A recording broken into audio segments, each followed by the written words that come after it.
자 이제 윤석열 김건희 얘기를 좀 해볼게요. 이제 관저에서 나와가지고 사저 아크로비스타에 가 있는데 뭐 캣타워 500만 원 얘기도 나오고 이 편백나무 욕조 얘기도 나오고 그러니까 우리 세금이 제대로 쓰였냐 그 차원에서 계속 제기를 하는 거 아니겠습니까?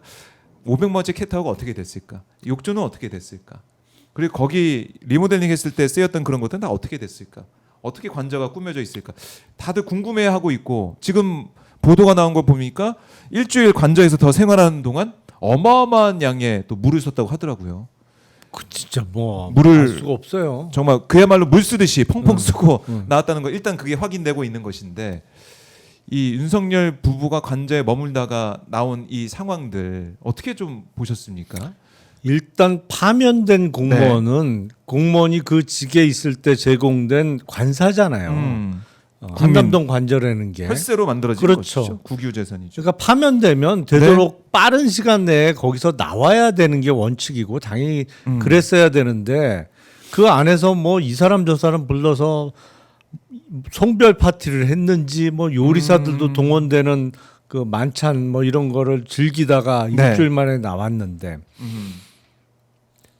그게 그 저도 공무원 생활을 해봤지만 관사라는 건 사실 잠시 머무는 공간이잖아요. 그렇죠. 내 집이 아니잖아. 아, 사실은 내가 임무를 맡을 동안만. 네, 그 자리에 있는 동안에 쓸 수 있는 그 거주 공간이기 때문에 네. 거기다가 무슨 비싼 거를 갖다 놓거나 설치할 일이 없어요. 정상적인 공무원이라면 그냥 있는 거 출퇴근의 편의상 그곳에 살긴 하지만 네. 또 인사 이동이 나거나 아니면 그 직을 그만두면 바로 비워줘야 되는 거기 때문에 근데 마치 뭐 자기 집이라고 생각했는지 자기 돈이 아니니까 그렇게 썼겠지. 무슨 흰옥기 욕조에 뭐 2천만 원?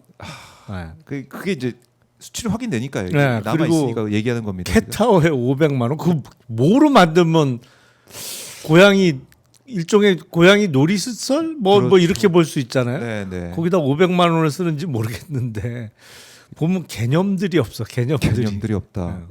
그러니까 우리의 세금을 들여서 그렇게까지 꾸미고 뭘 갖다 놓고 하는 것 자체가 말이 안 되고. 그렇죠. 근데 네. 사실은 그 개인적으로 보면 진짜 해서는 안 될 일들을 한 건데. 저거는 근데 500만 원 아닐 것 같아요. 제가 봤을 때. 그리고 저거는 진짜 저게 500만 원은 아니고 아마 500만 원 정도 되려면은 이제 집처럼 고양이 집이 이제 있고 뭐 연결이 어떻게 돼 있고 뭐 이제 그런 게 있긴 하다고 하더라고요.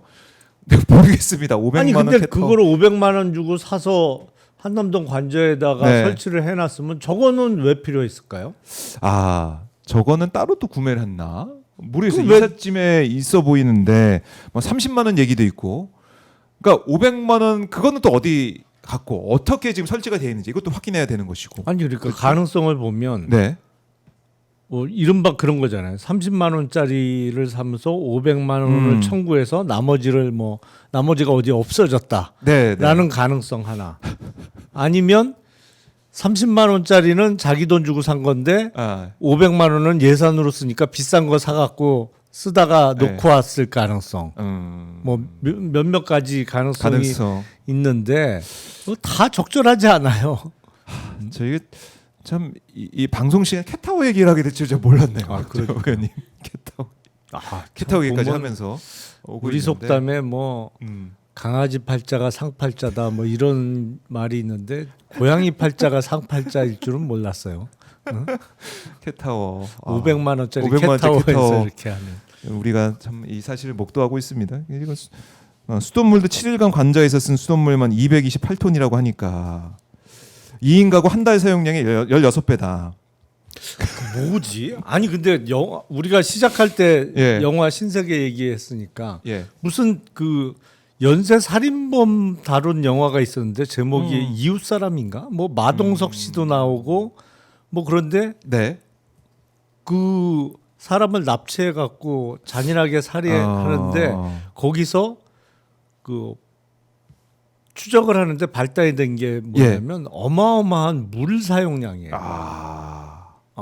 제가 그랬던 것 같아요. 뭐 그런 영화가 있었는데 제목이 정확하게 이웃 사람 맞는 것 같습니다. 예. 맞나요? 예. 그러니까 아니 근데 218돈을 뭐 하는데 썼지 진짜? 잘 모르겠어요. 아니 갑자기 이걸- 그 영화가 생각이 나네. 아. 그 얘기하니까. 그러니까 어떻게 썼을까? 228톤. 거기 수영장이 있나요?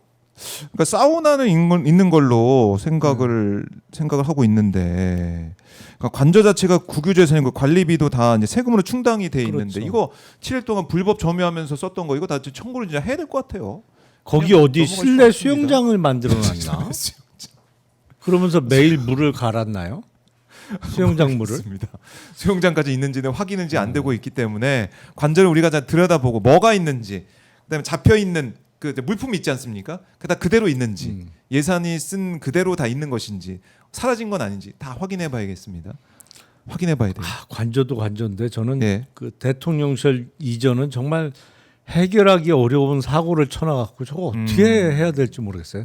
차기 선출되는 대통령이 당장 집무실에 있어야 되는데. 그러니까 6월 3일 뭐 자정쯤 네. 당선 확정이 된다 그러면 그 시점부터 대통령이잖아요. 아, 이 인수위가 없으니까. 그렇죠. 근데 그러면 당장 집무실은 어디 있어야 되는 거고 대통령실에 그 수석 비서관부터 해갖고 어디 어디를 있어야 들어가야 되나? 되는 거예요? 당장.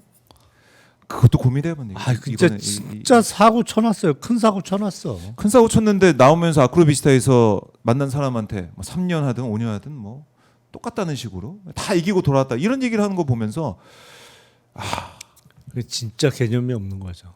그러니까 자기 지지층한테 나는 절대 지지 않았고 이겼다 날 따라와라 이런 차원의 얘기일 수도 있겠다는 생각하면서도 해대도 너무한다. 이건 우리가 부인할 수 없을 것 같아요. 아니 그러니까 우리가 이제 뭐 멘탈 갑이야 뭐 이런 얘기하지만 진짜 네. 멘탈 갑보다 무서운 게 멘탈 무인데. 이 개념이 없잖아 아예. 멘탈 무지 이거는 아무 개념이 네. 없어. 무개념의 모습을 더 무서운 보여준 거 거죠. 아니냐. 그래서 형사 재판에 이번에 나와서 윤석열이 하는 얘기 뭐 90분 막 이렇게 떠들면서 얘기하는 얘기도 헌재에서 우리가 막 이미 들었지만 그런데 또 평화적인 이게 메시지 계엄이니 담장 넘어간 이거는 사진 찍기 쇼니 이런 얘기를 하니까 국민들이 더 이제 복장이 터지는 거예요. 그러니까 말도 안 되는 소리 하고 있더라고요 보니까. 담장 넘는 거 그거 쇼하려고 담장 넘습니까? 아니 경찰이 막았으니까 막았으니까. 담장 넘었지. 그걸 다 국민들이 예. 실시간으로 봤는데 당시 상황을. 아, 그때 오마이 TV 생중계를 봤어야 되는데 윤석열이 저희가 담장 넘는 거 다 생중계했거든요. 의원들이 넘고 막 고함 치고 경찰하고 몸싸움하고 막 끌어내려고 그러고 이걸 다 보여드렸는데 이해할 수 없는 상황. 그러니까 이해를 하려고 하는 것 자체가 이제는 이제 무리수인 것 같아요. 그렇죠. 굳이 그럴 필요가 이해할 없을 것 필요도 같아요. 없고 다만 이제 워낙 개념 없는 얘기를 끊임없이 하니까 네. 아유 안 보고 안 들어야 되는데 자꾸 들리니까 이 소음이야 스트레스를 받아. 또 그걸 또 뭐 이제 평론을 통해서 분석을 통해서 좀 전달을 해드려야 되니까 보고 있어서 참 힘들다. 그러니까 방송하기 아무리 신경 힘들다. 안 쓰려고 해도 자꾸 거슬려요. 힘들고 그리고 이번에 보셨으면 아시겠지만은 대통령 참모들이 전화를 참 많이 바꿨더라고요. 아 그렇죠. 이거 수사해 보신 입장에서 전화기를 바꾼다. 한 번도 아니고 2번 바꾼 참모진들도 있고 또 안가 회동했던 사람도 전화기 바꿨고 이런 건 좀 어떻게 봐야 됩니까? 뭐 전형적인 증거 인멸이죠. 요새는 네. 가장 중요하기도 하고 첫 번째로 인멸해야 될 증거가 전화기거든요. 전화기부터. 사실은 이게 들고 다니는 아주 작은 크기의 노트북이잖아요. 그렇죠. 노트북 플러스 전화기가 합쳐진 게 지금 스마트폰인데 이 안에 중요한 정보는 다 들어 있잖아요. 뭐 통화 녹음도 다 되고 네. 되는 뭐 기종도 자동 있고. 기능을 켜놓은 사람들은 설치해 놓은 사람들은 자동 녹음이 되겠습니다만 네. 어쨌든 주고받은 어떤 메시지 같은 거 포렌식하면 다 살려낼 가능성도 높고 그렇네요. 뭐 요새는 일정 관리도 다 스마트폰으로 하니까 가장 그 중요하고도 네. 그 기초적인 증거 인멸이 전화기를 없애는 건데 그걸 다 하고 있고 그것도 더욱 철저하게 2번 이상 한 참모들도 있는 거고. 그러니까 이거 아는 거죠. 수사 들어가면 어디부터 본다. 뭐가 중요하다. 그리고 이 핸드폰에 어떤 증거가 남아서 가면은 이거 큰일 난다. 이런 생각하면서 다 이른바 법기술자들, 법술, 법을 잘하는 사람도 아닙니까?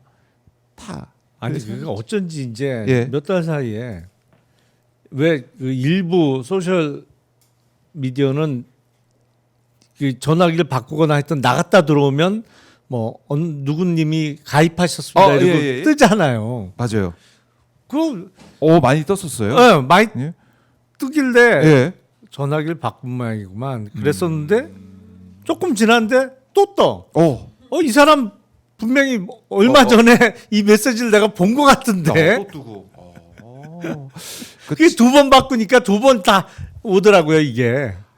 그렇네요. 그러니까 이게 지금 우리가 내란 수사 자체가 조사도 마찬가지고 참모진들, 대통령실과 국무위원들, 그러니까 정부 쪽 다 안 됐잖아요, 그렇죠? 그렇죠. 사실은 수사가. 수사는 모든 일이 그렇습니다만 사실 신속성이 매우 중요한데 그런 의미에서는 이미 때를 놓쳤죠. 그래서 앞으로 네. 제대로 된 수사가 이루어질 환경이 되더라도 음. 사실은 타이밍을 많이 놓친 거예요 이미. 초기 수사가 매우 중요한데 이미 증거인멸 다 했고 뭐 말 다 맞춰놨을 거고 이게 훨씬 힘들죠. 참 어렵습니다.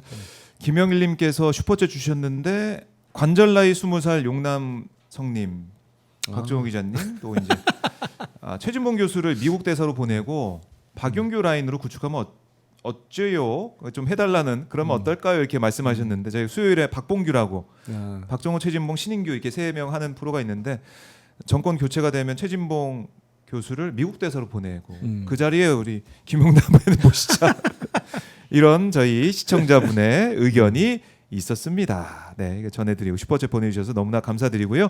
오마이TV 아직 구독 안 하신 분들 구독 꼭 눌러주시고 좋아요 눌러주시고 슈퍼챗도 받고 있습니다.